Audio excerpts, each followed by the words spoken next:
Warning, listening to this podcast may result in chronic ambition and some wins.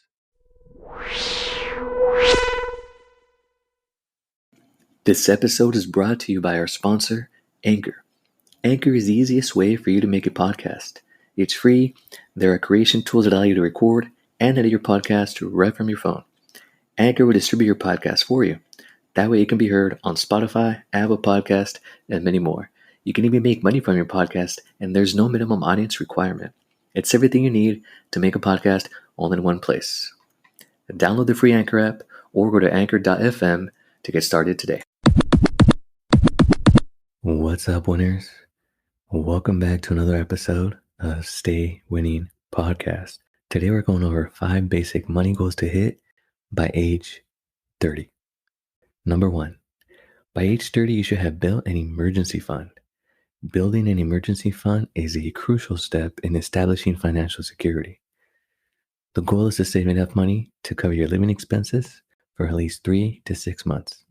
This cushion can help you weather unexpected events, such as a job loss or a medical emergency, without you going into debt. Start by setting a goal and making a plan to save a portion of your income each month.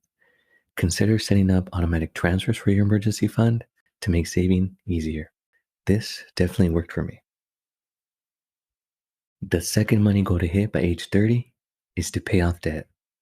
High interest debt, such as credit card balances or auto loans, can be a significant burden on your finances.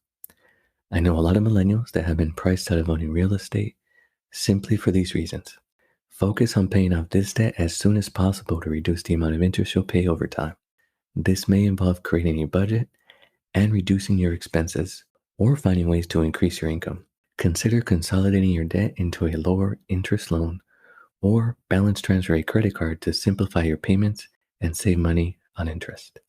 Number 3, start investing. Investing early is one of the best ways to grow your wealth. Time is money, and the earlier you start, the more time your money has to grow through compound interest. Consider starting with a low-cost index fund or ETF to begin building a diversified investment portfolio.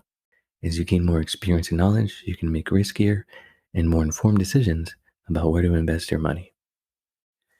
Number 4, by 30, you should have established a retirement plan. It's never too early to start saving for retirement. The earlier you start, the more time you have to build your nest egg and take advantage of compound interest. Consider enrolling in your employer's retirement plan, such as a 401k, or opening an individual retirement account.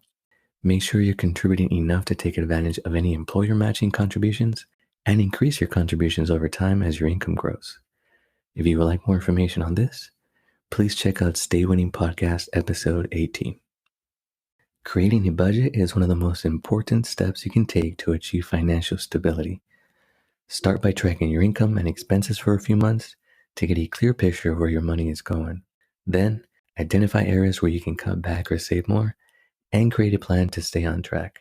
Consider using budgeting apps or software to help you stay organized and on track. Remember to adjust your budget regularly to reflect changes in your income and changes in your expenses. By creating and following a budget, you'll be able to save more and reach your financial goals faster. Winners, I hope you found value in this episode. Thank you again for tuning in. I appreciate the support you've been showing me. Stay winning.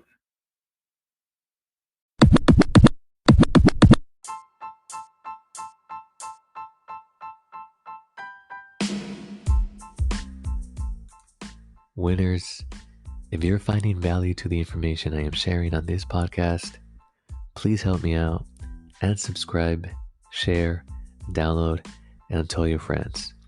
You know this podcast is new, so if you're feeling extra kind, give me a rating and leave me a review. I can definitely use your help to stay winning.